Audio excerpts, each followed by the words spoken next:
What if a billionaire's revenge shattered with just one accidental kiss? Tonight, James Ormond thinks he's using Ava Goodwill to destroy her family.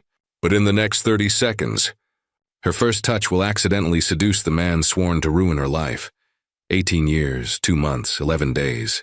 James Ormond has counted every second since the Goodwills destroyed his world. Now, sitting in his car across from Goodwill Tower near Central Park, he watches Manhattan glitter through the rain and sees his target, Ava, rushing out of the building. Tonight his plan begins. She has no idea she's the pawn.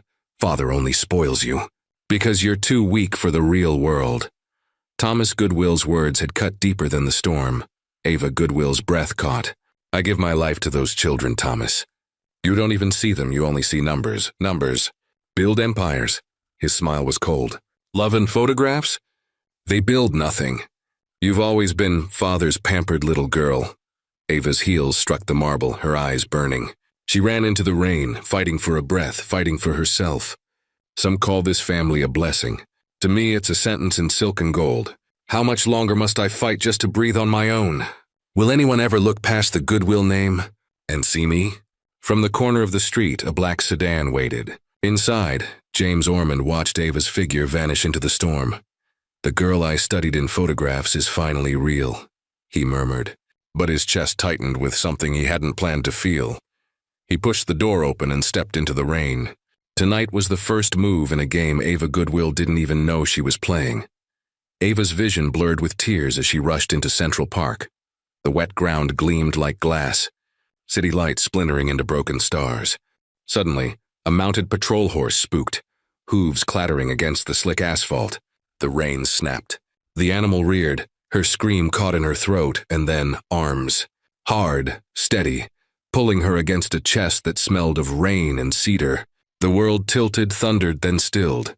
Easy, he said, low and rough, vibrating through her bones. Ava's tear-bright gaze met his, cold, calculating, but flickering with something dangerously human.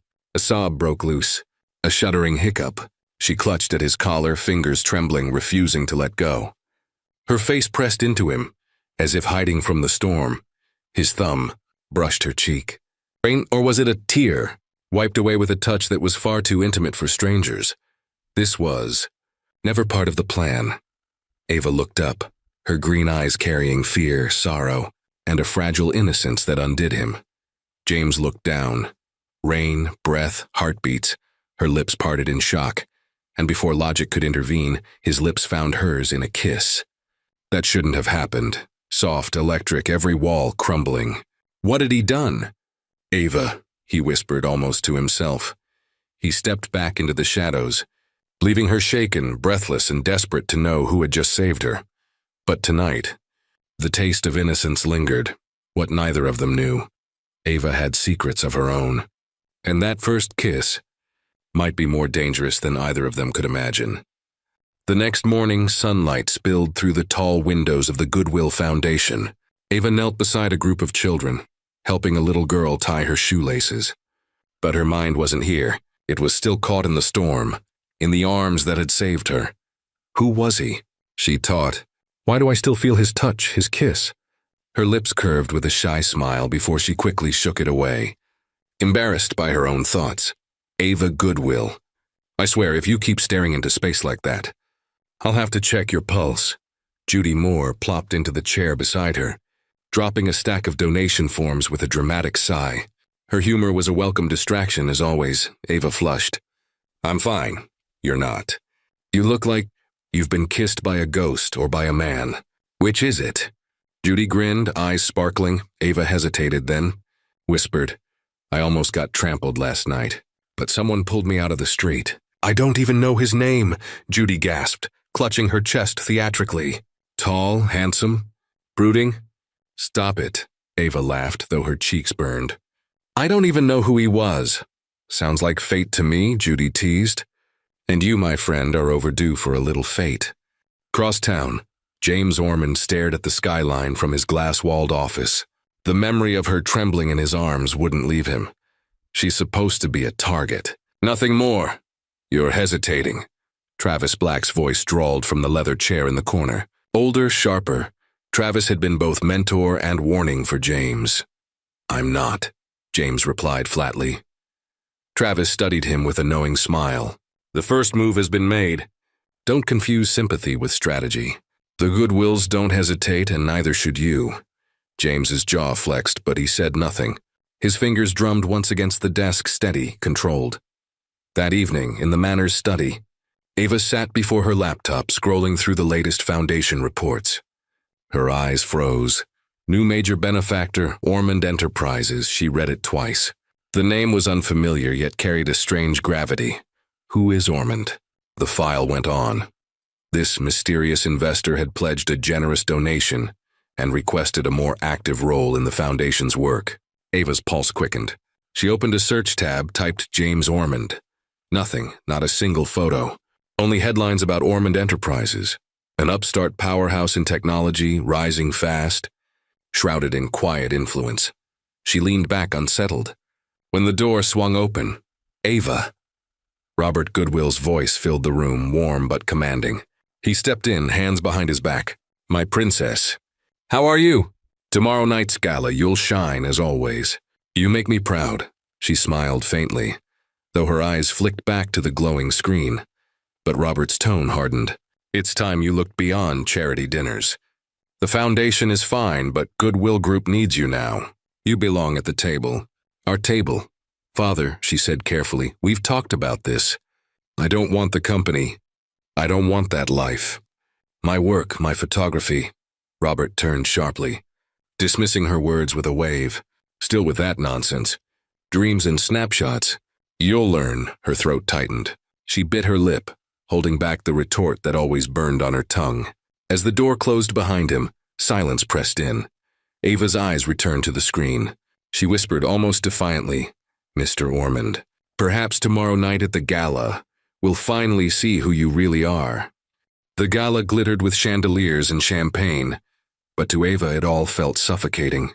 The laughter, the polished gowns, the endless reminders of who her family expected her to be.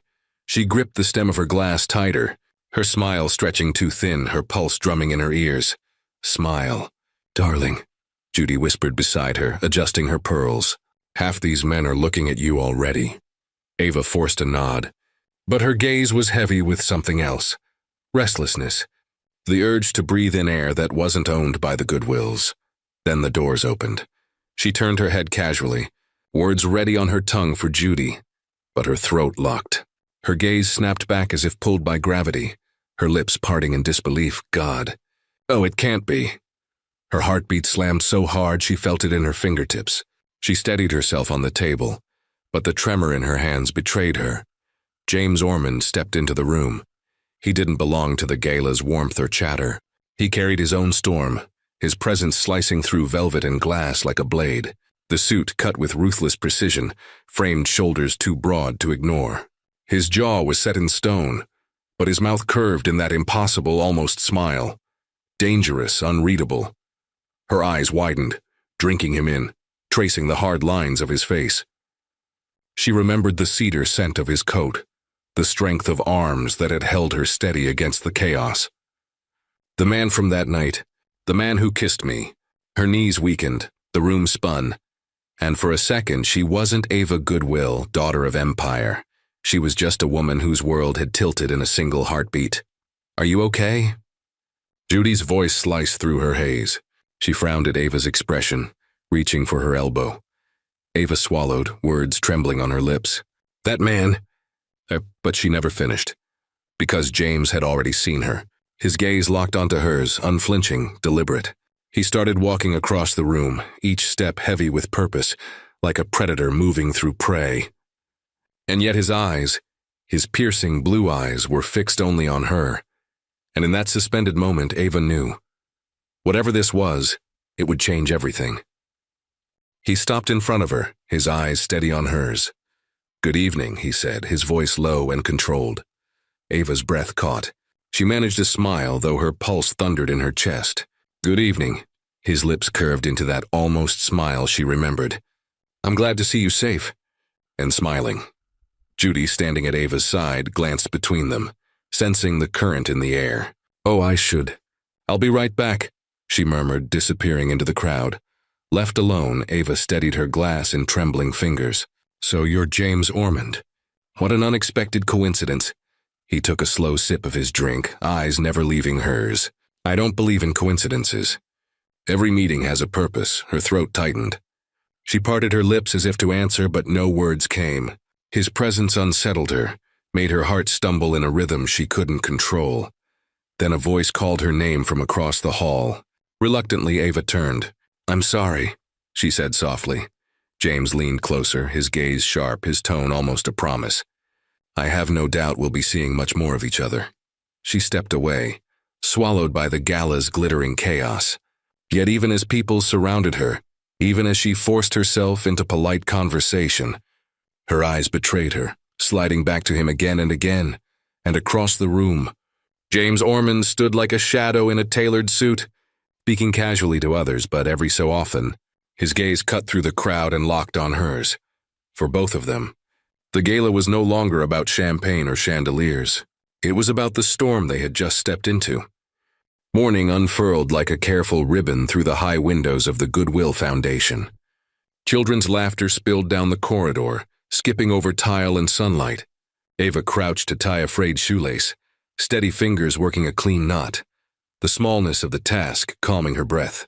I need simple things today, she thought, letting the girl's sneaker thump once against the floor. She smoothed the child's hair and rose, the camera strap brushing her shoulder like a promise. Earth to Ava, Judy called, swinging in with a clipboard and 3 coffees balanced like a circus act. You blinked and left the planet. Take this before I baptize the printer. Ava smiled, taking the middle cup. Thank you. Judy arched a brow as they walked toward the lobby gallery. You slept? Some. Ava tipped her head, searching for honesty. Not enough. Is not enough spelled M-A-N? Judy teased, leaning close, conspiratorial. Tall, blue-eyed, storm-weathering M-A-N. Heat rose in Ava's cheeks despite herself. Judy, what? I'm old enough to read a room. Judy stopped at the framed photo of a boy sprinting through rain. And a face. She tapped the glass lightly. You capture a storm like you've dated one. Before Ava could reply, the glass doors whispered open. He was there. James Ormond stepped in as if noise learned obedience. The air seemed to recess around him. Not silence exactly, but focus. Dark suit, broad shoulders. A gait that didn't hurry because it never had to. Ava's grip tightened on her coffee. The lid creaked. Most donors wait weeks before showing up. If they come at all, she thought, heart tripping once hard. And yet here he is, already inside my world. The foundation director beamed his way across the lobby. Mr. Ormond, welcome again. We're grateful you could see the programs firsthand. A small boy broke free from the art table and plowed into James's leg. James dropped into a crouch without hesitation, palms open, the corner of his mouth softening by a degree. Strong stride, he said quietly. The boy grinned, held up a gluey hand. James shook it anyway. Ava watched something tilt inside her chest. Don't do that, she thought, pressing her lips together. Don't let him be complicated. James rose, straightening his cuffs, and his gaze found her through a lattice of frames and sunlight. For a second, she forgot the shape of her own name. He started toward her, each step measured, clean.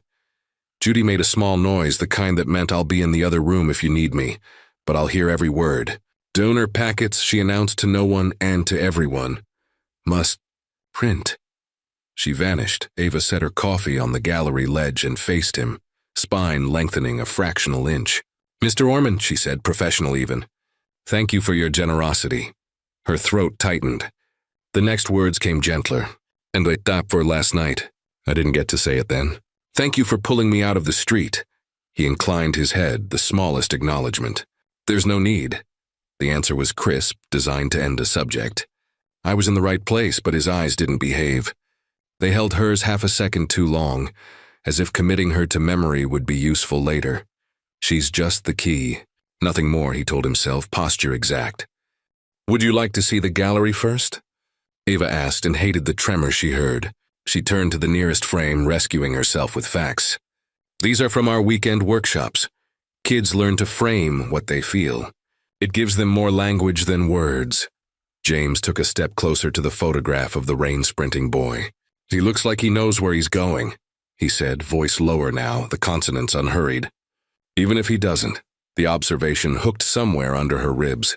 "Sometimes running is a direction," Ava said softly.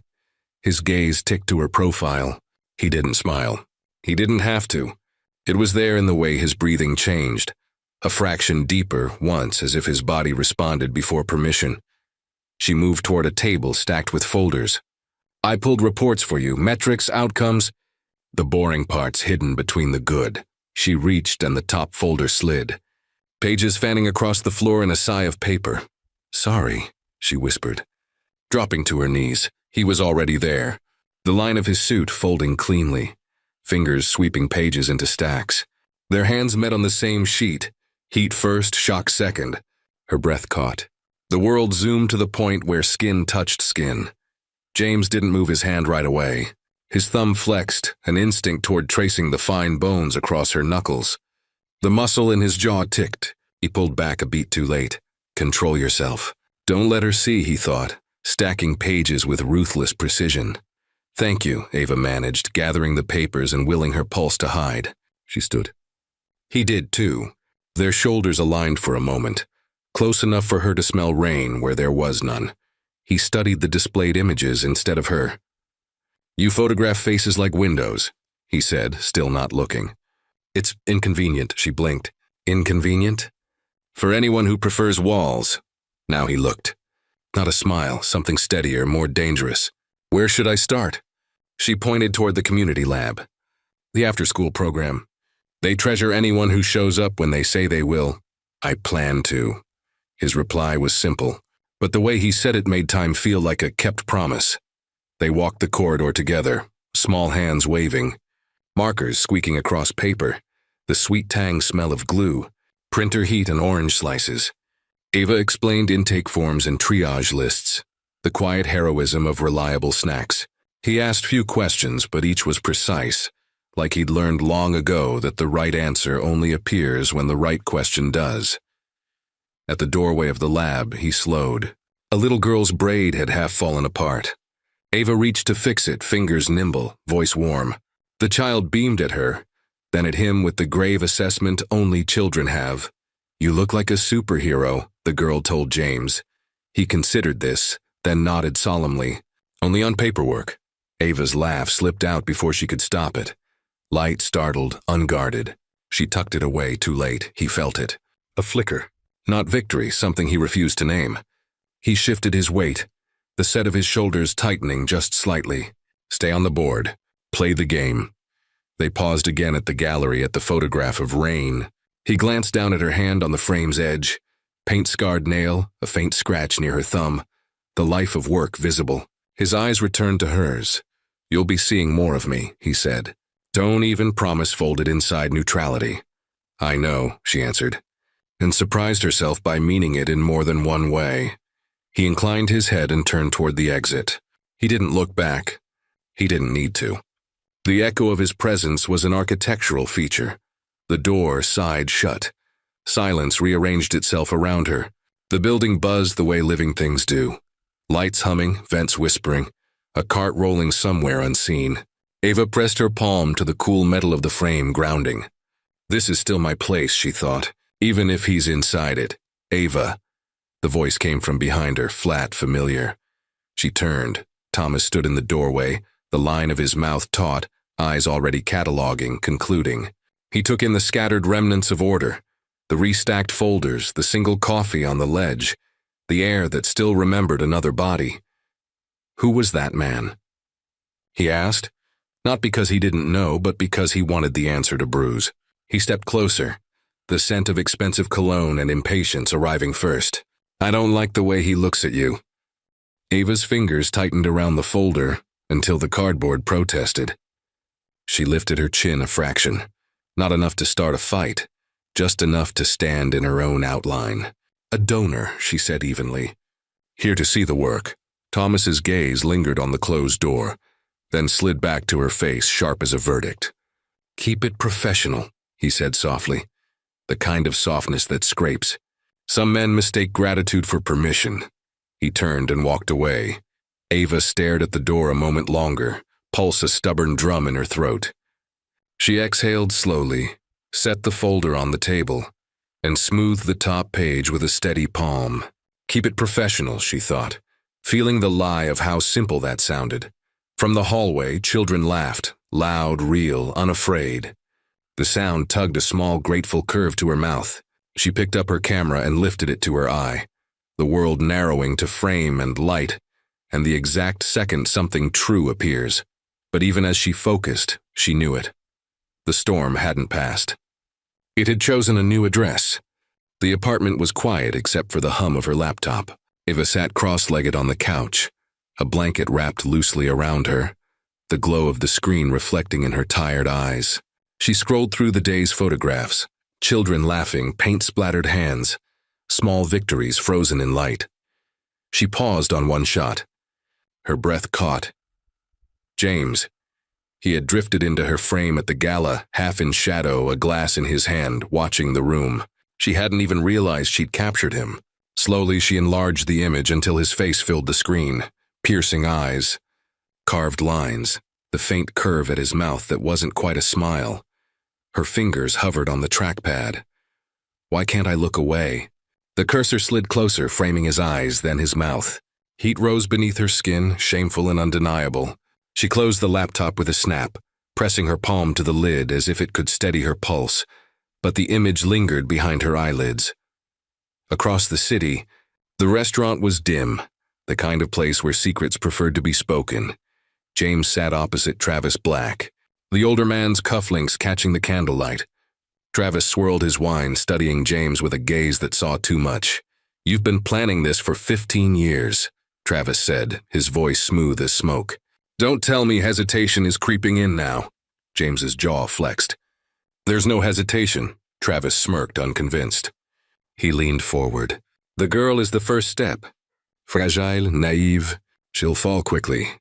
That's how you start breaking the empire, through its weakest link." James stared into his glass, amber liquid catching the light. "She's a goodwill. That's all that matters." But his eyes betrayed something else. An unspoken flicker, a shadow he couldn't fully hide. Travis's smile faded, replaced with steel. "The Goodwills buried your father without lifting a shovel. 20 years ago they stole the contracts, gutted his company, erased his name. Don't you dare forget that." James's hand tightened around the glass, knuckles whitening. His voice dropped to a rasp. "They didn't remember his name, but I do." Silence hung heavy between them, charged with history. Then Travis reached into his briefcase and slid a thin folder across the table. The flap fell open. On top lay a photograph. Ava's face caught mid-smile, unguarded.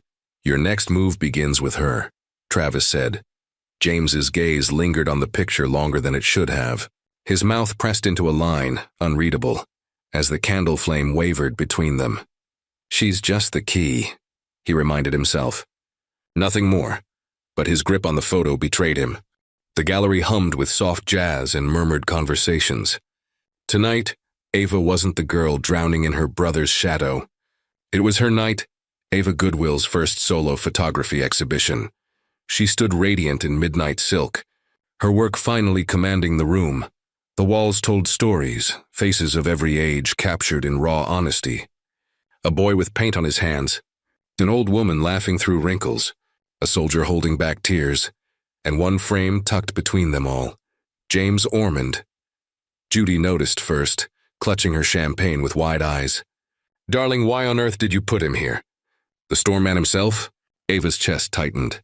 She turned toward the photo, James's face in profile caught in the gala night, his eyes dark and unreadable. For a moment she forgot Judy was even there. "I don't know," Ava whispered, more to herself than to her friend. "There's something in his eyes. The night he saved me, I saw it too. Strength and fragility side by side. It gives me chills. How can someone be both fortress and fracture at once?" Judy tilted her head, but before she could tease, a low voice cut through the hum. "Miss Goodwill, I didn't know I'd be part of your exhibition." Ava froze. She turned, and there he was, James Ormond, taller than the frames, sharper than the light. He moved with deliberate calm, a predator who knew the room bent when he entered. Her lips parted, breath stolen. Mr. Ormond?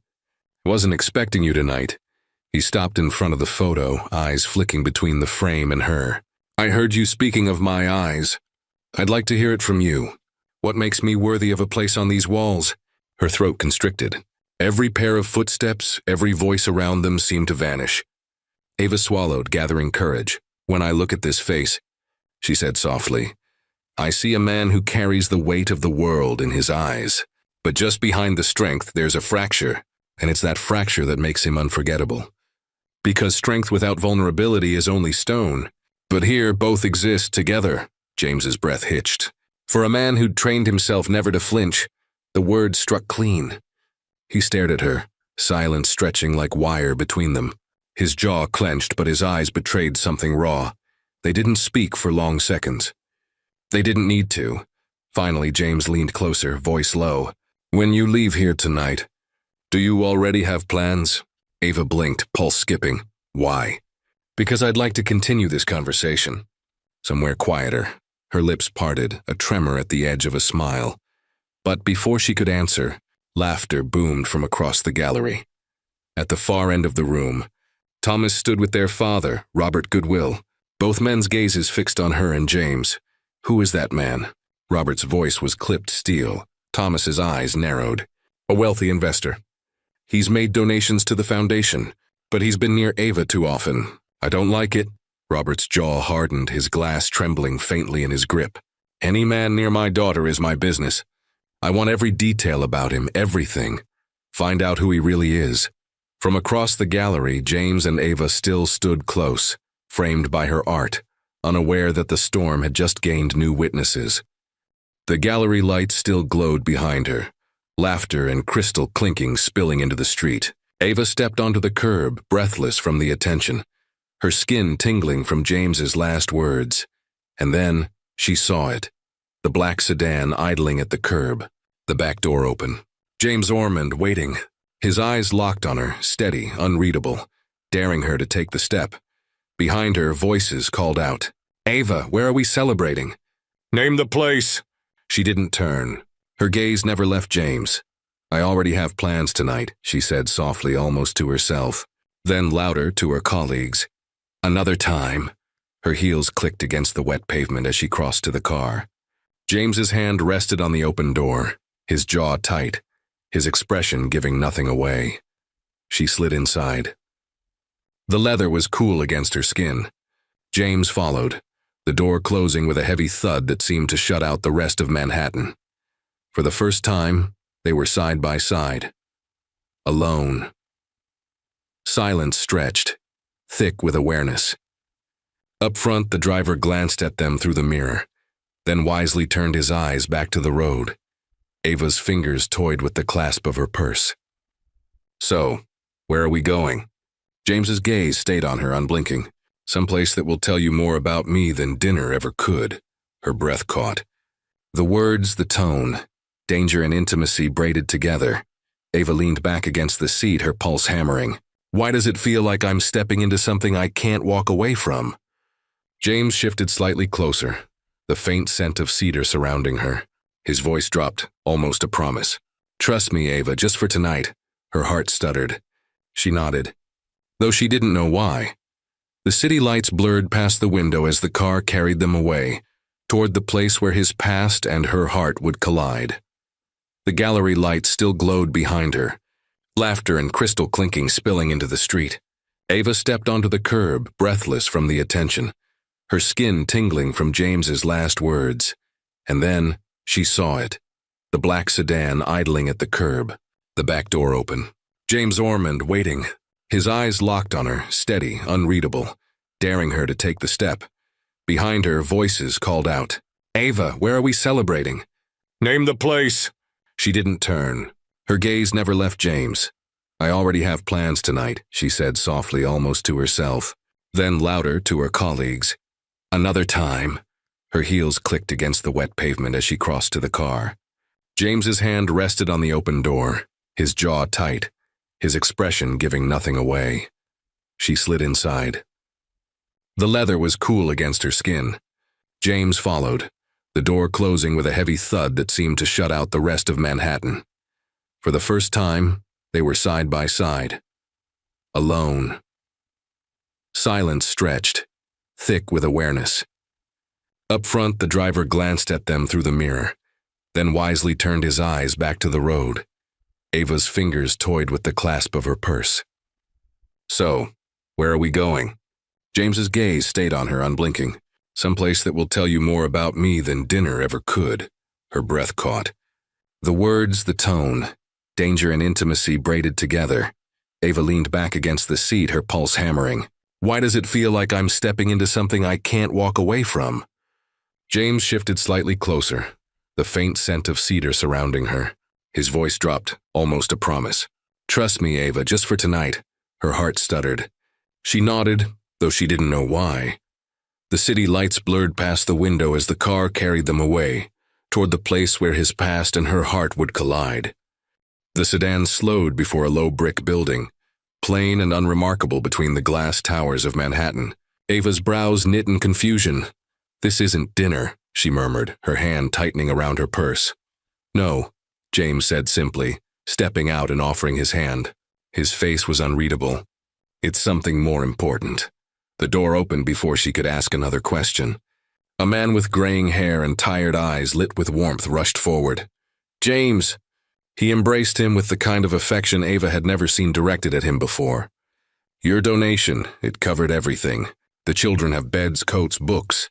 They'll never forget what you've done, Ava froze, stunned. Her eyes snapped to James. He doesn't just give money. He gives himself. Why? The question left her lips before she could stop it. Why children? Why our foundation? For a moment he didn't answer. His jaw worked, his eyes sweeping the familiar walls as if they carried ghosts only he could see. When he finally spoke, his voice was low, steady, but carried something raw. Because once... I lived here. Ava's breath caught. She followed him silently down the corridor, past crayon drawings of suns and stick figures taped to the walls. The air smelled faintly of chalk and old books. At the end, a small gallery waited. Photographs lined the walls, snapshots taken by the children themselves, their worlds unfiltered. Faces of joy, anger, loneliness, hope. Ava slowed before a small photograph. Little girl, maybe 8. A single tear trembling at the corner of her eye as though she had learned far too young not to let it fall. Ava's breath caught. Her fingers hovered near the frame, almost touching but holding back. There's something about her, she murmured, voice barely audible, as if she's standing in a world that doesn't see her. That tear, it isn't just sadness. It's the proof no one ever reached for her. James studied her quietly, his gaze narrowing. He didn't speak, but his silence pressed against her, urging her on. Ava swallowed, her chest rising with the weight of words she hadn't planned to give away. She turned slightly, meeting his eyes. Do they ever sell these photographs? They can, James said, his voice low. Why this one? She hesitated, her lips trembling, then finally whispered. Because that girl is me. She's my reflection. Her eyes glossed with tears. Look at her, on the edge of the frame, belonging nowhere. That has been my whole life. I walk into rooms and feel like I'm trespassing in my own family. Like no one even sees me. Her gaze locked fully on his now, fierce through the shimmer of tears. Has anyone ever looked right through you, James? Pretended you didn't exist? Stripped everything away until you were left with nothing but the ache of it? For a heartbeat, he said nothing. But his eyes, the shadows, the flicker, told her she was right. Ava stepped closer, her voice softening to a whisper. Yes, it happened to you too, didn't it? That's why I recognized it, that fracture in your eyes. It's the only thing that's ever made me feel less alone. Her hand lifted, trembling slightly, tracing the hard line of his jaw. Now I understand, James's breath caught. Every wall he'd built began to shake beneath the weight of her truth. He had come to break her, but instead she had broken him. Ava, his voice rasped, her name almost a prayer. His arm slid around her waist, pulling her against him, his mouth crashing onto hers with a hunger that startled them both. The kiss wasn't polite. It was fire against storm, years of pain colliding with one impossible need. Ava gasped, but didn't retreat, her fingers curling into his shirt as if anchoring herself to the only solid thing she'd ever touched. The world outside. The city. The children's laughter down the hall vanished. There was only his mouth, her tears, their breath mingling. When they finally broke apart, both were shaking. Ava's lips trembled. James. We shouldn't, then tell me to stop. His forehead pressed to hers. His breath ragged, but she didn't. Her silence was the answer, and in it, James realized the truth that terrified him most. He hadn't trapped her. She had captured him. The city's hum felt far away when Ava pulled back, breathless, her hand trembling as it hovered between them. I shouldn't. Her words trailed off, as if her lips still remembered his. James didn't move closer, though every part of him ached to. His voice was steady, controlled. You should do whatever you feel, Ava. Her eyes widened, startled by the way he said her name, as if it mattered to him more than it should. A rush of heat colored her cheeks. She shook her head quickly, retreating a step. I can't. This isn't me, she whispered before turning and hurrying toward the doors. He let her go. He didn't chase. Instead, his gaze followed her until she vanished into the night, the faint echo of her heels lingering like a taunt. Later in her bedroom, Ava lay awake, staring at the ceiling. Her fingers brushed her lips and she felt the ghost of him there, maddening and sweet. Every man before wanted something from me. Money, status, a name. But him, what was that? What did I feel? Her chest rose in a shudder. God, am I falling? Or am I just too desperate to be seen? Meanwhile, across town, James sat alone in his penthouse. A single desk lamp lit the room, casting shadows against the wall, where a photograph of a little girl with tearful eyes hung in a frame. He leaned back, scrolling absently through his laptop. On the screen, images of Ava from past charity galas, articles quoting her speeches. One photo made him pause. Her gaze turned away, soft, almost lonely despite the glamour around her. His jaw flexed. She's the key. She's Goodwill's weakness. This should be simple. But his hand lingered too long on the trackpad, and his chest tightened in a way revenge had never prepared him for. He exhaled sharply as if scolding himself. The door buzzer rang. James's eyes darkened. Travis Black stepped inside, a wolf in silk holding 2 tumblers of whiskey. So, Travis smirked, setting one glass in front of James. I hear you're closer than expected. The girl's already slipping. James said nothing, swirling the amber liquid. Travis leaned in, his voice low and cutting. Don't forget why we're here. You wanted to bring the Goodwills to their knees. And she, sweet little Ava, is the perfect rope to hang them with. James's throat tightened, but his expression gave nothing away. He only lifted his glass, eyes narrowing at the storm outside. Then the game has just begun. Morning sunlight spilled across Ava's desk. Her voice was steady, but the way her fingers trembled against the receiver betrayed her heart. Yes, I'll cover the donation. But more than that, open a bank account for each child. You'll be the guardian, and every photograph they take, I'll buy it. Every single one. They need to know their art matters. She paused, swallowing hard. And the picture. The little girl with the tear at her eye. Do you still have it? The answer struck her like a blow. I'm sorry, Ms. Goodwill, it's been sold. Her shoulders sagged. For a moment, she let her eyes close, feeling the loss of something she didn't even own. Then her spine straightened, her voice firm again. Then I'll take the rest. All of them. When the call ended, silence filled the room. Ava leaned back in her chair, staring at the ceiling as her lips moved in a whisper only she could hear. If only I had that one. The thought stayed with her for hours, tugging at her chest like a missing piece she couldn't replace. By late afternoon, when she finally pushed open her office door, her breath caught. The room was no longer her office, it was a garden. 100 white roses spilled across her desk, their perfume rich, intoxicating. Nestled among them sat a carefully wrapped package, bound in satin ribbon. Her hands shook as she untied it. The paper gave way with a soft sigh, and inside, the photograph. The girl with the tear at her eye. A card slipped free, falling into her lap. I see you, Ava, and I hope you'll let me keep seeing you. The words blurred as her eyes filled. She pressed a hand to her mouth, her breath breaking against her palm. She didn't speak. She didn't need to. The tears, the trembling smile that fought to form, those said enough. Hours later, the roses still glowed against the dimming light, her office smelling of rain and forgiveness. Dusk wrapped Manhattan in shades of violet when Ava stepped onto the street, her bag clutched to her chest. Her mind was still tangled in roses, in inked words that refused to let her go. And then, her steps faltered. James Ormond leaned against a sleek black car by the curb, the fading sun catching in his eyes. His frame outlined against the city like a promise she hadn't asked for but couldn't resist. For a heartbeat, she forgot to breathe. Her pulse raced, wild and uninvited. "Dinner," he said simply, his voice low and certain. "Tonight. Just us, the world tilted." She should say no. She should walk past.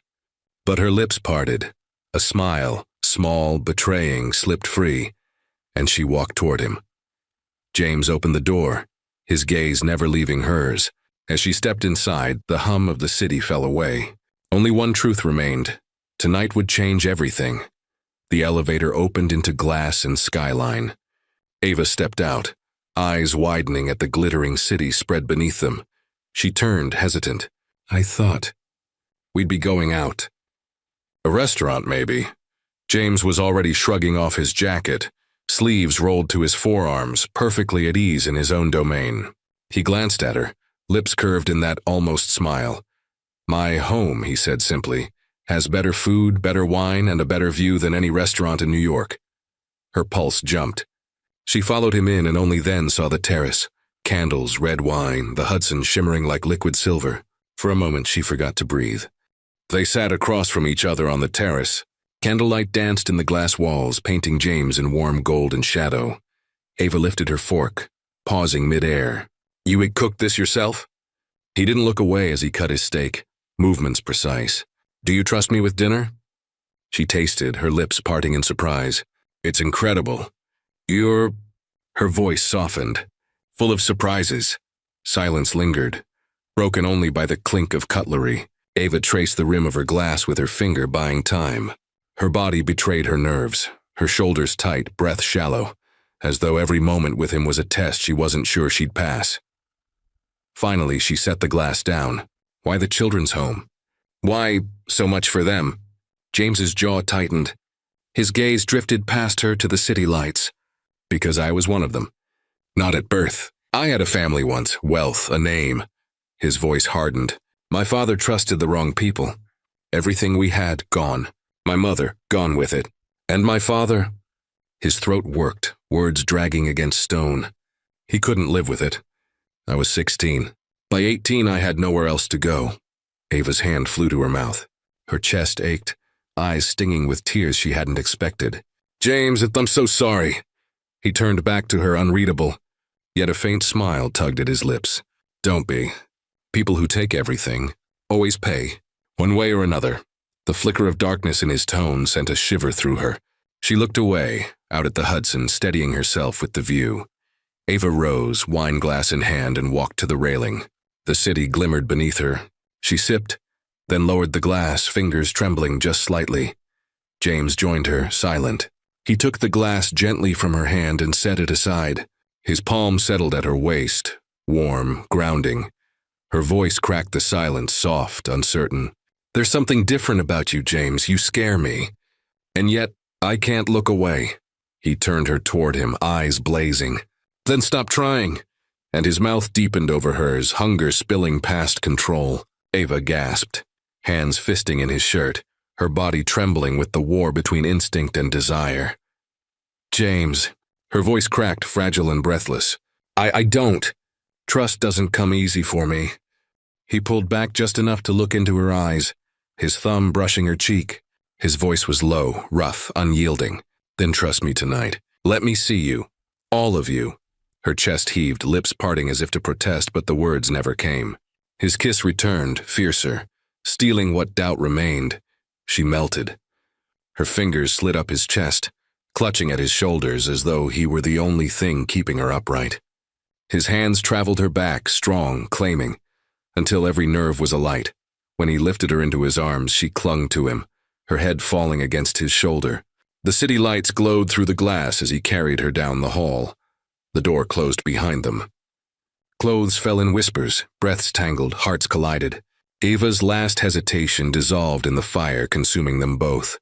For the first time in her life, she didn't fight the fall. She let herself burn. Dawn thinned the night into gold. Sheets tangled at their waists, the city humming below the glass. Don't move. Let this be real for one more breath. Ava tipped forward and brushed a sleepy kiss against James's mouth. He caught her with a palm at the small of her back, steady, possessive, reluctant to let the moment end. She smiled without meaning to, then slipped from the bed, gathering her dress. On her way to the shower, she passed his study and stopped. A single frame on the wall, that photograph. The little girl with a tear that refused to fall. Her chest tightened. He could have chosen any photograph, but he chose this one. Twice, once for me, once for himself. Is it a gift or a confession? Maybe both. Maybe he's telling me we're the same kind of broken. Her fingers hovered at the glass, not quite touching. Come sit, James called, voice low, informal. The kitchen lights glowed warm. Steam lifted from a French press. A plate of berries and soft eggs waited beside fresh bread. No show, no staff. Just intention, Ava took in the scene, lips curving. This looks unfairly good. She slid onto the stool. He set a cup before her, then leaned a hip to the island, watching the way her hands wrapped the mug. No man cooks for you because he wants nothing, she told herself. But what if he wants the one thing that isn't for sale? Your trust. Her phone shattered the quiet. Thomas, she hesitated, answered. Thomas, where are you? His voice was clipped steel. Father's asking every 5 minutes. He's furious. Come home, now, color drained from her face. I'm on my way. James ended the call with a glance. I'll drive you. She shook her head, finding a thin smile. Better if I go alone. She stood, nerves skating under her skin, and met his eyes as if memorizing an expression she might need later. Thank you. For last night, it came out softer than she meant. He didn't reply. He didn't need to. The look he gave her said everything about the line they had crossed. The door closed behind her. Silence returned like pressure. James exhaled long and slow, then walked back toward the bedroom. On the sheets, half hidden, a silver chain glimmered. He lifted the pendant, a small round charm etched with rumi. Wherever you stand, be the soul of that place. He sat at the edge of the bed, thumb moving over the engraving as if it were a pulse he could memorize. The pillow still held her scent. He brought it close, just once, then forced it away and set the necklace in his palm. She is leverage. Keep the distance. Finish the plan. His jaw set. The muscle flickered. Do not blur the lines, Ormond. Yet his fingers didn't unclench from the pendant. Not right away. And when he finally rose, the command in his spine returned, but the crack in it had learned her name. The Goodwill mansion was quiet, but not peaceful. Silence pressed against the walls like a warning. Ava stepped inside, the echo of her heels sharp against the marble. Robert waited in the drawing room, his shoulders hunched, his glass untouched. The lines around his mouth were carved deeper than usual. Where were you? His voice was calm, too calm. That dangerous calm a father used when anger was clawing just beneath. Ava set her purse down, steadying her breath. I'm 26, not 16. I was out, Father. You don't have to question every step I take. Thomas appeared at the doorway, his tie loosened, his phone in hand. His eyes cut to her sharply. With Ormond?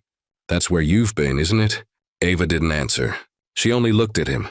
One sharp, unwavering stare that said more than words. Robert rubbed his temple, exhaling hard. This morning the market bled. Our shares dropped like stones.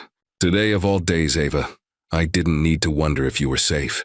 His voice cracked for the first time, softer now, almost pleading. You're fragile.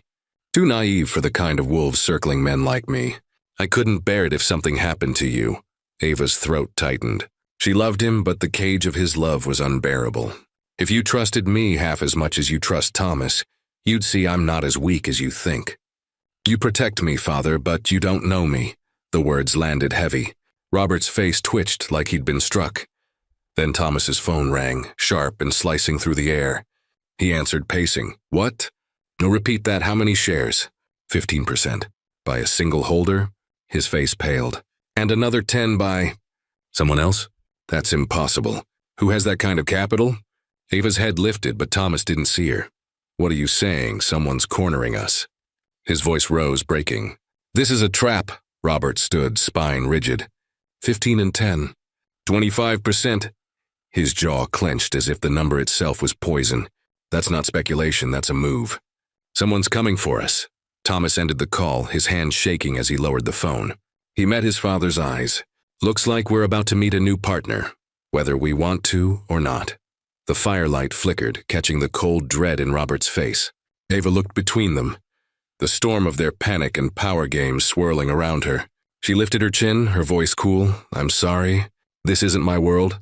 I have to be at the foundation. She turned, silk dress whispering against marble as she walked out, leaving the men in silence.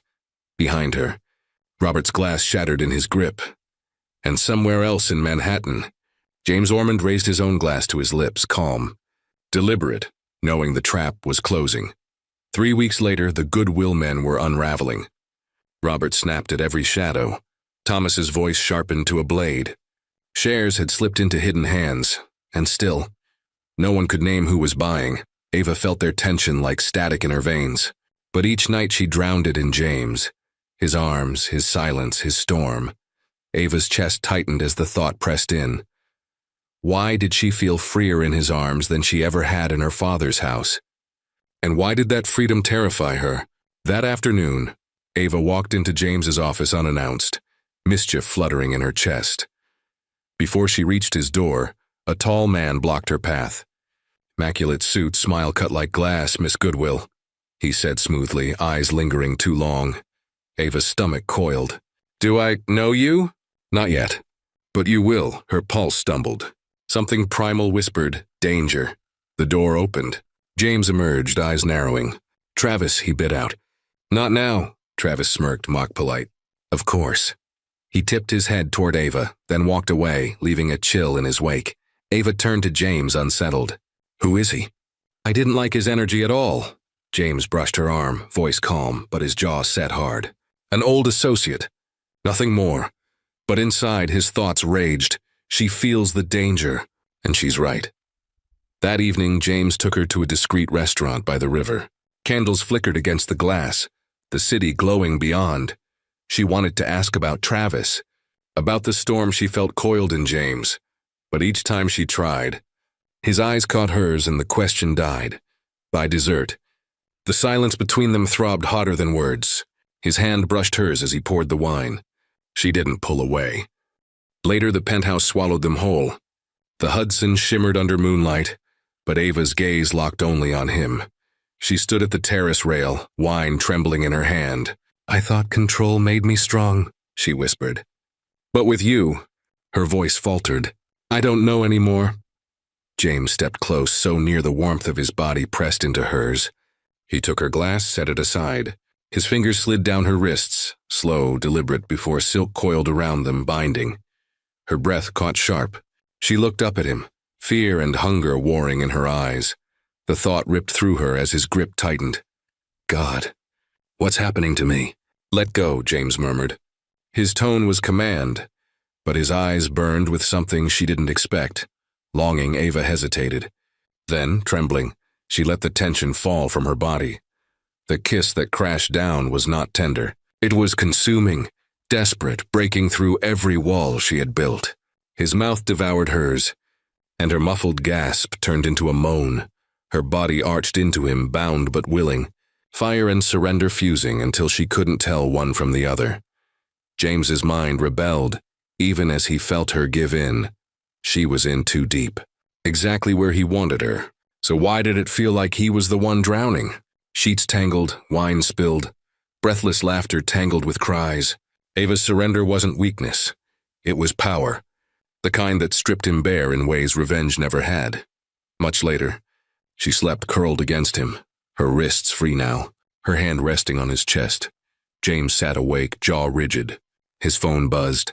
A message from Travis lit the dark. Phase 2 is ready. She's yours. It's her. James's grip tightened around the phone. His gaze fell to Ava, soft and defenseless in sleep. The truth clawed at him. This wasn't victory. This felt like Grinder. The Goodwill Mansion gleamed with its usual quiet grandeur that morning, but the tension inside its walls made the marble feel brittle. Breakfast can wait. Robert Goodwill didn't raise his voice. He never needed to. There's a shareholders meeting at 10. You'll be there, Ava. Ava paused in the doorway, fingers closing around the silver pendant at her throat. Father, I don't work for the company. You are the company, he replied, cane ticking once against the floor. On paper and in blood. Whoever's been buying into us this week needs to see you standing with us. Thomas drifted in, smirk hanging like a medal. Big morning for art and feelings, little sister. Ava held his gaze, refusing to blink. I'm not your decoration. She pressed the pendant until its edges cut against her palm. 10 o'clock, Robert said. Blue conference room. Don't be late. The car slid downtown through streets that smelled of whetstone and coffee. Robert rode silent, jaw locked. Thomas's thumb flicked over his phone. Ava stared out the window as their tower pierced the clouds, a blade of glass cutting gray sky. In the lobby, cameras flashed through the revolving doors. Headlines whispered across marble floors. Mystery buyers? Hostile block. New power in play, Ava smoothed her dress, lifted her chin. Breathe, shoulders back. Don't let them smell fear. The blue conference room felt colder than the lobby. A long steel table, water glasses lined up like lenses. The skyline spread behind glass, merciless and high. Robert claimed the head of the table with an old general's economy. Thomas sprawled opposite, ankle slung over his knee, arrogance rehearsed. Ava sat midway down, neither queen nor pawn, her hands folded tight in her lap. The door clicked. Travis Black entered first, smile too polished to trust. He didn't sit. He arrived. Mr. Goodwill, he said silkily. Thank you for having us. Ava's stomach nodded. Not him again. His eyes lingered on her just a shade too long, the curve of his mouth making her skin crawl. Another shadow followed. James Ormond. Ava's breath snagged, sharp and unbidden. God, no, not here. Not like this. Her pulse slammed in her throat as her gaze locked on him. The man who had kissed her last night walked into this room as if she were a stranger. He was all steel and storm, tie knotted flawless, eyes sharp as blades. When his gaze passed over her, it didn't pause. It cut away, cold and deliberate. Mr. Goodwill, James said evenly, turning to Robert. We appreciate your time. Robert didn't rise. You've caused quite a mess for a simple introduction, Mr. Ormond. James's expression didn't flicker. Market confidence is fragile. Sometimes the only way to test a structure is to lean on it. Thomas leaned forward, smile predatory. You're holding what, 15, 20? 25, James corrected, calm as ice. A long-term position. Not hostile, just present. The word landed heavy, present. Ava's nails dug crescents into her palm. You sound like a stranger. After last night, how dare you sound like a stranger? The door opened again. Heels clicked against the floor. A woman swept in. Early 30s, immaculate black suit, beauty as sharp as her voice. Apologies for the delay. Charlotte Givens. She slid into a chair with effortless grace. And the remaining 15% belongs to me. Robert's cane struck the floor once. His jaw clenched. Thomas's smirk cracked. Ava's world tilted. She looked from James to Charlotte to Travis. What game are you playing, James? James's eyes didn't meet hers. His face stayed unreadable stone. The room buzzed with shifting power, but Ava's body betrayed her. Her stomach lurched. Heat flooded her face. She pressed a hand to the table to steady herself, but the edges blurred. Not here. Not now, she stumbled up, chair legs scraping against steel. Hand clamped over her mouth, she ran for the side door, the sound of her heels echoing too loud. Ava. Robert's voice thundered after her, but he didn't follow. He turned instead, cane stabbing the floor, eyes burning holes into James. You. His voice was low, deadly. I don't care how much stock you buy, Ormond. Stay away from my daughter. If I see you near her again... He let the threat hang, sharp as the glass around them. James didn't move. His face betrayed nothing, but his hands, resting flat on the steel table, had curled into fists. The bathroom smelled of cold marble and disinfectant. Ava clutched the sink, knuckles white, water dripping from her trembling fingers. Her reflection stared back, pale lips, eyes too wet, too bright. Hold it together. No one can see you like this. A knock rattled the door. Her father's voice, low but edged in command. Ava, open this door. What's wrong? She drew a breath, smoothed her dress, and stepped out. Robert stood there, cane planted, gaze sharper than usual. "Just a little dizzy, father," she whispered, though her hands betrayed her with their trembling. Robert's eyes narrowed. He touched her shoulder, protective and possessive in the same gesture. "That man, Ormond, he will not come near you again. If I must assign a guard to your side, I will." Ava's throat tightened. She forced a nod, though every nerve screamed against his cage of care. Inside the boardroom, tension coiled tighter. Thomas closed his folder with a sharp snap. "This meeting is over," he announced, voice heavy with smug finality. "We'll reconvene another time. For now, we know who's across the table." Travis Black smiled with too many teeth, leaning just enough to make menace look like charm. "Gentlemen," he said smoothly, "remember, power has shifted. Best to adjust quickly." Robert rose and left, Thomas on his heels. But James lingered a heartbeat longer, eyes flicking, once, twice, to the door Ava had disappeared through. His face gave nothing away, but the pause was there. In the lobby, heels clicked like a countdown. Charlotte Givens swept in, perfume wrapping the air in expensive defiance. She slipped her arm through James's as if she'd never lost the right. "Darling," she purred, "how I've missed you. A year gone, and now Travis tells me you need me again. If you're involved, I couldn't resist." "You know I adore these dangerous games." James's jaw tightened. He didn't pull away, but his eyes hardened, calculating. Not now. Not her. Across the corridor, Ava froze mid-step. Her breath stuttered. Charlotte's manicured hand on James's arm. The way she leaned in, lips too close, voice too soft. Ava's chest constricted. She snatched her purse, turned, and hurried through the glass doors. The city air hit her like a slap, tears burning as she blinked them back. "Fool, you thought you mattered." James let Charlotte's hand slide down his sleeve, slow as poison. But when he glanced toward the doors, Ava was already gone. His face stayed composed for the world, but his pulse hammered betrayal against his ribs. Charlotte smiled, triumphant. "See, still sparks." Just like always, James didn't answer. His gaze was still fixed on the doors, on the absence that had already gutted him. The penthouse was all glass and silence, the Hudson sprawling black beneath the windows. James stood at the bar, bourbon untouched, arms slipped around his waist. Charlotte's perfume, sweet, expensive, suffocating. "So," she whispered against his back, "we're partners now." "About time." She turned him, lips parting, eyes gleaming. "Maybe we should be partners in other things, too." James caught her wrists, firm but not cruel. "Not now, Charlotte." His voice was steel. "This isn't the moment." Her laugh rang false. "You used to love my timing." But James was already moving, gaze hooked on the small photograph across the room. The orphan girl, eyes glistening with unshed tears. His chest tightened. He tore his coat from the chair and strode out. "James!" Charlotte's voice chased him. "Where are you going?" He didn't answer. The Goodwill estate was louder than usual, tension humming through the halls. Thomas's glass hit the fireplace, shattering into diamonds of rage. "You brought him into our lives." His voice cracked with fury.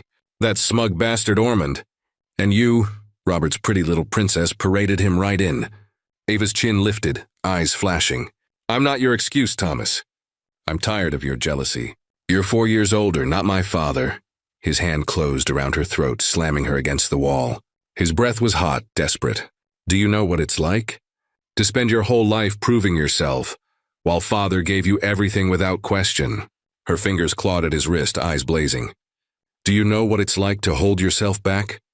To dim your light because you pitied your brother?" The room exploded with Robert's roar. "Enough." His cane clattered as his fist connected with Thomas's jaw, sending him sprawling. "Touch her again, and you won't live to regret it." But Ava was already crumpling, knees folding beneath her. A sharp cry tore from her lips. Blood darkened the hem of her dress. "God!" "Ava!" Robert dropped to his knees, shaking, pressing his hand to her shoulder. "Someone call an ambulance!" Beyond the iron gates, headlights idled. James sat motionless in his car, eyes fixed on the mansion's glow. His knuckles whitened on the wheel. This was supposed to be strategy. Just a game. She was bait. So why does it feel like my own heart is on the line? His phone buzzed. "Travis, where the hell are you?" "Charlotte said you bolted." "Don't tell me you ran to her." James said nothing. Travis's tone sharpened. "We're at the endgame, James.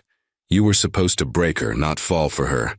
Don't forget what's at stake, sirens wailed. Red light spilled against the mansion walls. James's head snapped up. An ambulance screamed through the gates. He shoved his door open, stepping into the night just as two paramedics rushed a stretcher down the stairs. Ava's pale face, her body trembling, blood at her dress, his breath caught, choking him silent. For the first time in years, James Ormond felt powerless. The hospital corridor buzzed with fluorescent light and hushed urgency. Robert Goodwill stood rigid, cane planted like a battle standard. His jaw clenched as the door creaked and the doctor approached. "She's stable," the doctor said gently. "A little stress-induced complication, but she's out of danger." "The baby, too?" Robert blinked. "The what?" "Your daughter is about 6 weeks pregnant." "The baby is fine." The words hit like artillery. Robert's fist crashed into the wall, veins flaring at his temple. "Who did this to her?" His voice broke on the edges of rage. "I'll kill him," he stormed into the room. Ava lay pale against the sheets, chest rising in soft rhythms. He brushed her hair back with trembling hands. For a moment he was just a father, broken. He whispered into her stillness, "No one will hurt you again, my little girl. I swear it. He's dead to me." Outside, in the shadow of a street lamp, James watched the ambulance lights fade from his memory. His chest burned with every inhale. Why the hell does this hurt like losing her already? Robert's figure passed below, fury radiating even from a distance. James waited until he was gone. Then he climbed the sterile stairs and slipped through the ward's door. Ava was still sleeping. The monitor's steady beeps filled the silence. James sank beside her, hand hovering, then finally brushing her cheek with a reverence he hadn't planned on feeling. The door opened. The doctor paused. James didn't flinch. "I'm her fiancé," he said smoothly, his voice ice over fire. The doctor nodded once. "Then you'll be glad to know the baby is fine." James's mask cracked. His throat closed as he stared at Ava's sleeping face. Mars, her lashes fluttered. She stirred, eyes focusing on him. For a heartbeat, they softened, then hardened. "I don't want you here. Stay away from me, Ava," his voice caught. He straightened, regaining armor. "That's no longer possible. You're carrying my child." Tears welled in her eyes, fury lacing each syllable. "You used me. Every word, every touch, just a way to get to my family. You'll never raise this baby." James's jaw tightened, but his gaze betrayed something raw. "That doesn't matter. You're mine now, and so is our child. I'm a partner in your family's empire, and you won't erase me from either." He turned sharply, leaving the room before his resolve could break. His hand trembled on the doorknob, his chest aching with an unfamiliar weight. He told himself it was victory, but every step down the corridor felt like defeat. The house was too quiet. Ava drifted down the grand staircase, one hand trailing the mahogany banister, her steps heavy.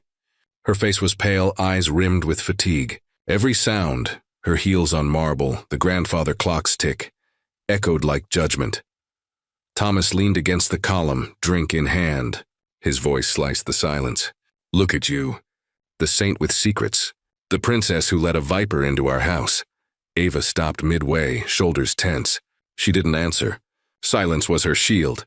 "Father always spoiled you," Thomas spat, eyes glassy. "And what did you give him in return?" "James Ormond. His shares.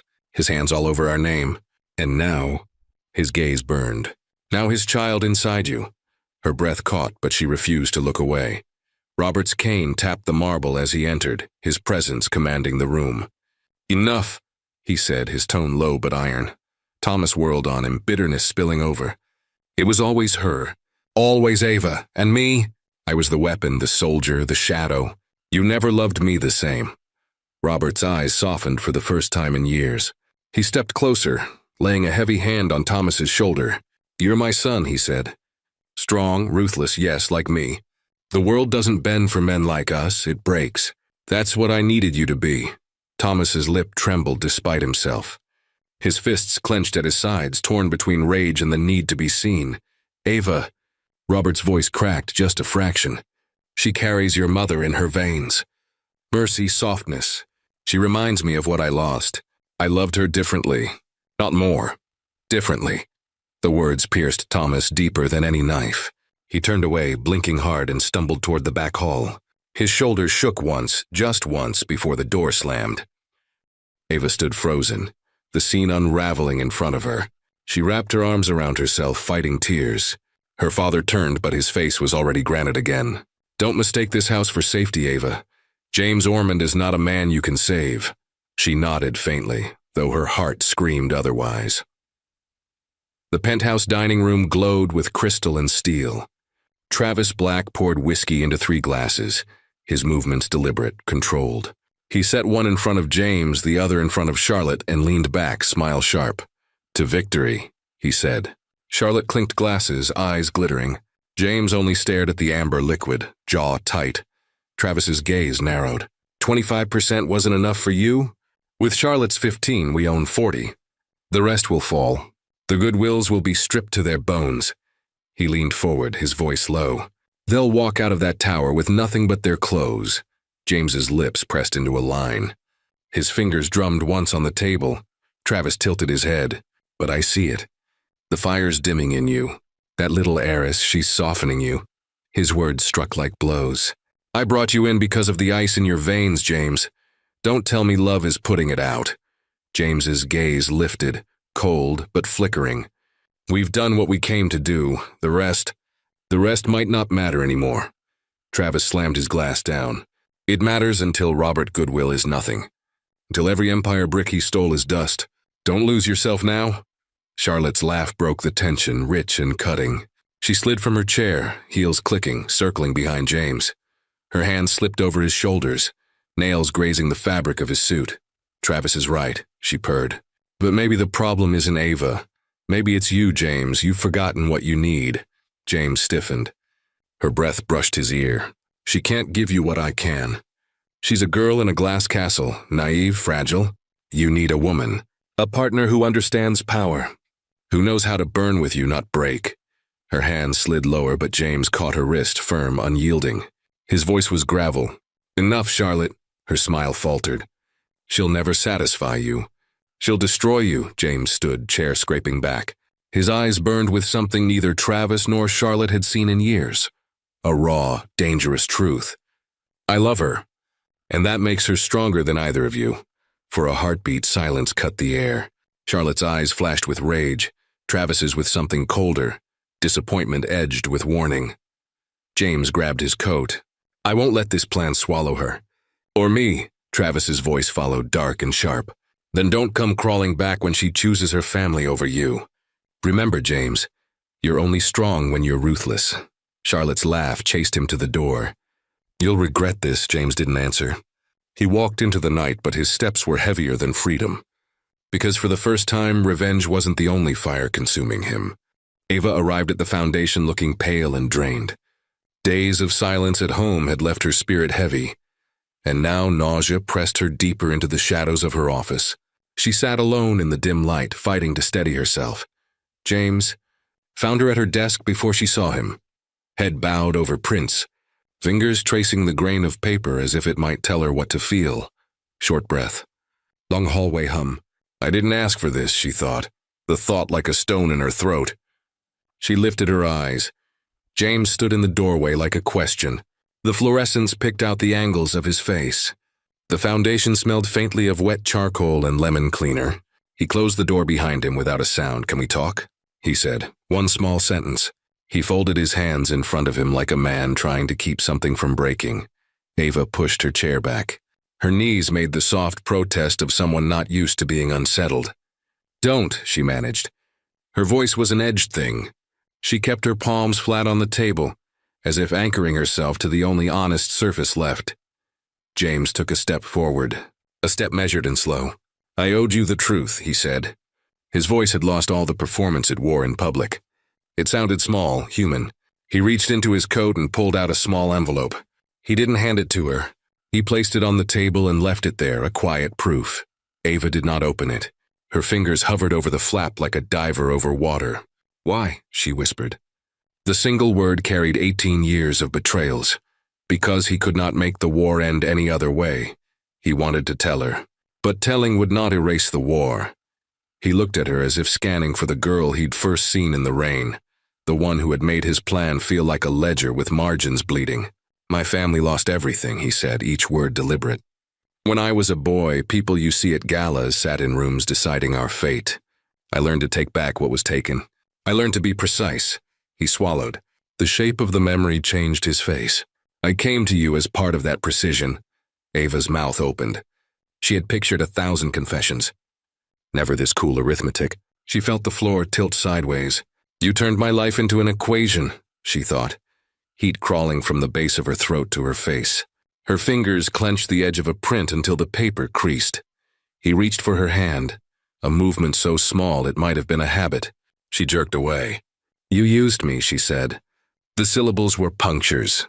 Yes, the single syllable landed. He did not try to decorate it. I chose you because you could hurt him where he cared. But I did not expect... He stopped, because the next thing would be a treason of tenderness. He looked at the pendant at her throat, then at the photograph pinned on the wall. I did not expect to want to stay. She laughed then, a short, jagged sound that did not reach her eyes. So you admit it. And now... He closed his eyes for a breath, like someone trying to shut out a sound. Now I will do the thing that destroys them without destroying you, he said. But I cannot pretend I'm not broken when I say it. I love you, Ava. I did not plan that. Silence folded the room. Somewhere in the hallway a child laughed. The sound felt obscene. Ava stood suddenly and walked to the window. She looked at him, not with the softness she had once reserved for strangers who helped her, but like a judge measuring injury.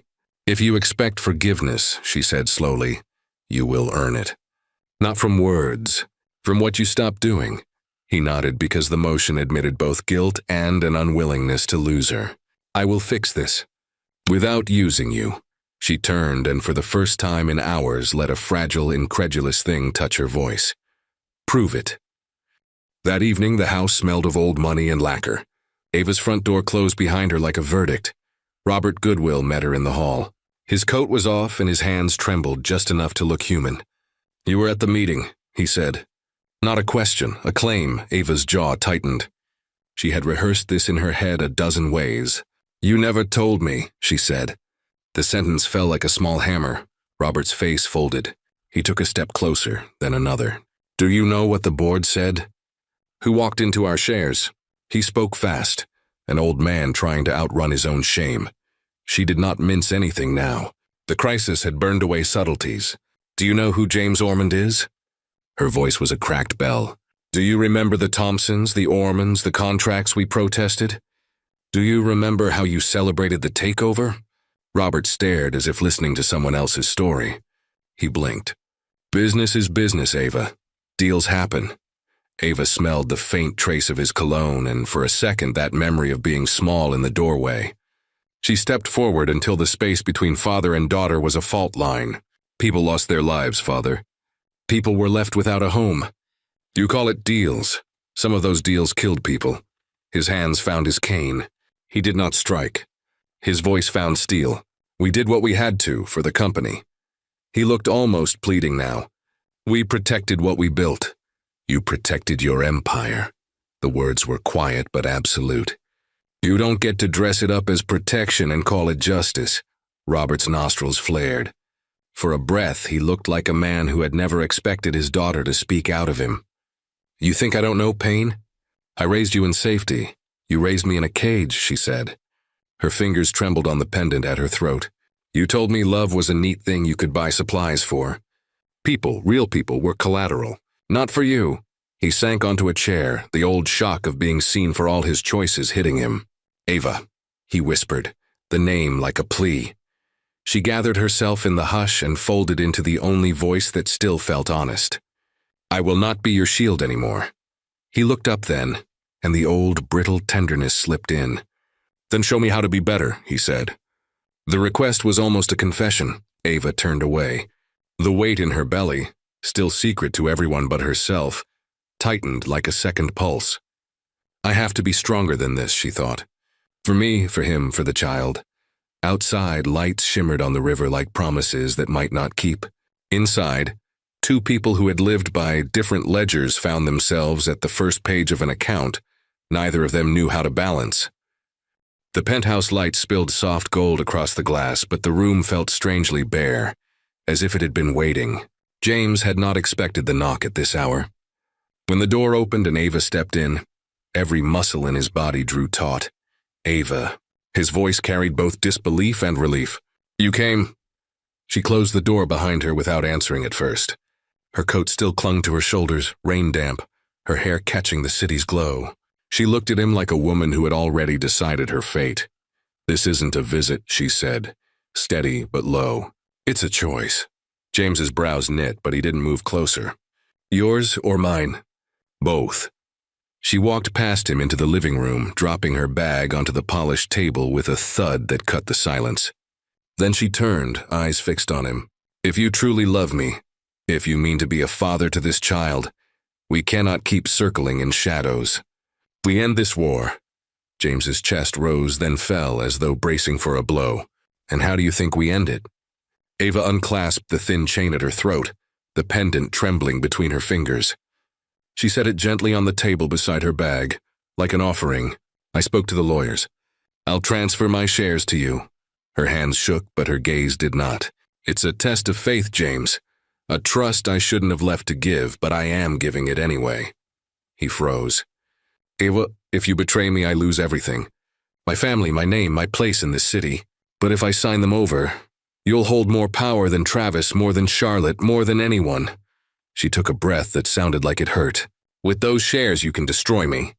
Or you can build something with me. You can have the empire and a family, or ashes and regret. This is your choice. For the first time in years, James Ormond could not calculate. He could only feel the tremor in her voice, the raw bravery of her stance. His throat closed. You think I would take what you offer, he whispered, and use it to ruin you? She didn't flinch. I think you could. Something broke in him. The man who had sharpened his soul into a blade felt the edge dull. In 2 strides, he closed the distance, his hand cupping her jaw, his mouth crashing onto hers. The kiss wasn't gentle. It was fierce, desperate, as if both of them knew it would decide everything. Ava's fingers dug into his shirt, pulling him closer, the city lights burning behind them. When he tore his lips away, his forehead leaned against hers, his breath ragged. His eyes glistened in a way he couldn't hide. No, he said, voice raw. Not like this. You don't give me everything, Ava. I give it to you. He stepped back, pulling a folder from the desk, papers already signed, embossed with legal seals. He pressed them into her hands, my shares. All of them. I'm done fighting for ghosts. Let Travis and Charlotte choke on their schemes. I have nothing left to prove to the dead. I have you, and our child. That's my future. Her breath shuddered as she stared down at the documents, then up at him. His jaw was tight, but his eyes betrayed him, stripped of armor, shining with something she hadn't dared to hope for. James exhaled, a man surrendering the only war he'd ever known. I don't want your empire, Ava. I want you. I give myself to you, completely. Silence thickened, but this time it was alive. Ava's hand rose to his cheek, her thumb brushing away the trace of wetness there. Her lips parted, but words faltered. The city outside roared on, indifferent. But inside the penthouse, the war had ended. And what remained was not power, but love. The restaurant was hushed, all glass and velvet. Candles burned low, catching the silver lines in Robert Goodwill's hair. He sat at the head of the round table, hands folded so tightly the knuckles showed white. James arrived a breath later, suit immaculate, jaw set like stone. His gaze flickered to Ava, just once, just long enough to make her chest ache, before he dropped it back into the glass of untouched water in front of him. Ava's voice broke the silence. Thank you for coming. Both of you. Robert exhaled through his nose, a sound that was almost a growl. I came because you asked, Ava, not because I trust him. His eyes slid to James, sharp as blades. Business is war, James, you know that. Years ago, perhaps without realizing where it would lead, I signed contracts that ruined families. Perhaps yours. I won't pretend an apology can give you back the years or the people you lost. His throat worked. But I can give you something else, my word. From this day forward, you will have a place in this company. With Ava, with my grandchild. The future is what I can offer, not the past. The table held its breath, James's jaw flexed. His eyes narrowed, a shadow of old rage still smoldering. Do you think my hatred can vanish over one meal? His voice was low, dangerous. He leaned in, elbows braced, fingers laced like iron bars. For decades, I carried the weight of ashes your deals left behind. You built empires. I buried my family. That wound doesn't close because you say it should. Ava reached out, her hand trembling as it touched the stem of her glass. James, he cut himself off, chest rising once hard. His eyes found Ava's across the flickering candlelight. Softer now, torn. But your daughter... He swallowed, voice fraying. She is nothing like you. She is the most merciful, stubborn, beautiful woman I've ever met. And I love her. Enough that I will lower my weapon. Enough that I will not make her choose between us. Robert's lips parted. His gaze wavered, pride and regret colliding in the watery shine at the edge of his eyes. That is enough, he said hoarsely. I don't need you to love me, James, only to love her. If she is happy, then I will rest easier than I have in years. The words hung, heavy but real. Ava felt her shoulders loosen for the first time in months. She looked from one man to the other, the father who had caged her with love, the man who had once come as an enemy but became the oxygen in her lungs. The table no longer felt like a battlefield. It felt like a truce. The dinner ended not with a toast but with silence, an uneasy armistice sealed under candlelight. Ava walked them out into the night air, her father's hand resting heavy on her shoulder, James's gaze lingering just long enough to promise that something had shifted. But peace between men at a table was not enough. Old wounds had a way of finding the cracks. The next morning, the Goodwill estate was too quiet. Ava descended the stairs to find her brother already waiting, a drink in hand though the sun was barely up. His eyes were rimmed with sleepless anger. You think last night fixed everything? Thomas said, voice low but sharp. You bring him into our house, into our family, and suddenly Father forgives. Suddenly all is well? Ava stiffened. It wasn't about forgiveness. It was about truth. About the future. Thomas laughed without humor, tilting the glass so amber light cut across his face. Future. Do you have any idea what it was like to grow up in your shadow? Father's perfect girl. The fragile one. The one who needed protecting. His voice cracked into something raw. I was never the son. I was the replacement soldier. And you? He jabbed the air toward her. You brought James Ormond into this war. You lit the fuse. Before Ava could answer, Robert's voice came from behind them, softer than Thomas expected, heavier than Ava had ever heard. Enough. He stepped into the room, moving slower now, age pressing on his frame. But his eyes were clear. Thomas, he said, and for once the name carried not command but plea. I failed you. I raised you as my successor, my partner, my shield. I blurred the lines between son and soldier. You carried my burdens and I let you. And when you turned your anger on your sister, it was because I gave you no place else to put it. Thomas's throat worked. His hand trembled around the glass. Robert took a step closer. I may not have many years left, but I want them to count. For once I want to leave you with more than expectations and wars. Ava is not your rival. She is your blood. And when I am gone, she will be all you have. The silence stretched. Ava's breath caught. Thomas set the glass down, harder than he meant to, and dragged a hand across his face. The anger in his jaw slackened into exhaustion. He looked at his sister, really looked at her. Pale, strong, trembling, carrying more than she admitted. For the first time in years, his voice softened. I don't know if I can change overnight. His eyes flickered, but I don't want to lose you too. Ava stepped forward, her hand brushing his arm. Then don't, she whispered. Robert closed his eyes as if some old weight had finally been lowered. For a moment, the Goodwills were not a dynasty or a scandal. They were just a family, trying to stitch themselves back together. The Goodwill estate was quieter than it had ever been. A week had passed since Robert's funeral, yet the air still carried the weight of his absence. Portraits stared down from the paneled walls, witnesses to a legacy that had shifted hands, hearts, and futures. In the garden, laughter broke the silence. Little Lena darted across the lawn, her curls catching the sun, the hem of her dress brushing daisies as she ran. Thomas scooped her up mid-stride, spinning her high into the air. For the first time in years, his smile was unguarded, boyish, as if grief had carved him hollow just enough to let love pour in. From the terrace, James watched, arms folded, jaw tight, eyes unblinking. Not with suspicion this time, but with something far rarer in him. Awe. His daughter's shrieks of joy, his wife's soft hand brushing against his sleeve. These were sounds and touches no victory on Wall Street had ever bought him. Ava stepped closer, sliding her arm through his. Her eyes were misted but steady. "It's time, James," she said quietly. "Let's go home." He turned to her, searching her face as if it were the only compass he trusted. The man who had once walked into her life with ledger lines and vengeance now bent slightly, forehead almost to hers, voice stripped to its core. "I thought revenge would be my legacy," he murmured. His hand found the curve of her belly, though their child was already running across the grass. His voice caught. "Turns out it's love."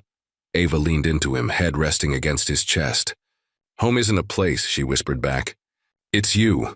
For a moment the world stopped. Sun low, wind soft, grief and joy folded into one another like tide and shore. Behind them, Thomas approached, Lena perched on his hip. He clapped James on the shoulder with a weight that was no longer rivalry, but respect. "Tomorrow morning," he said gruffly, though his eyes were kind, "we finalize the Goodwill Ormond partnership. A new chapter for all of us." James met his gaze, then Ava's. For once, no mask, just a man who had laid down every weapon he carried. He bent, kissed his wife with the depth of a man who had nearly lost her, and together they walked inside. The doors closed on the estate, but not on their story, because the story was no longer about power or vengeance or even legacy. It was about love. Messy, healing, unstoppable love. Dear viewers, thank you for staying with my story until the very end. Now please tell me, if you were in Ava's place, would you give James a second chance? Do you believe true love can ever be stronger than revenge? Share your thoughts in the comments below. I can't wait to hear your hearts. And if this story touched you, please subscribe and hit the like button. Thank you.